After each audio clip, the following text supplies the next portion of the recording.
বাংলা সাহিত্যের অনবদ্য এবং প্রখ্যাত লেখক নাট্যকার দীনবন্ধু মিত্র, তার লেখা নীলদর্পণ নাটকটি কিসের প্রেক্ষাপটে লিখেছেন তোমাদের কি জানা আছে? ইয়েস, আমি বলতে চাইছি 1859 থেকে 60 সালে ঘটে যাওয়া বাংলার নদিয়া এবং যশোর অঞ্চলের নীল বিদ্রোহের কথা।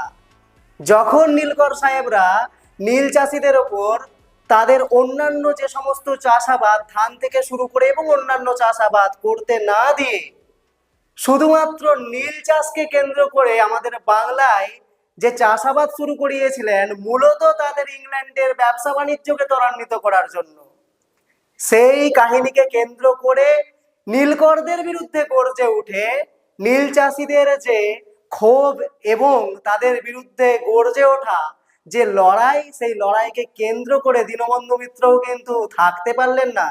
তিনিও লিখে ফেললেন নীলকরদের বিরুদ্ধে একখানি আস্ত নাটক, নীলদর্পণ নাটক।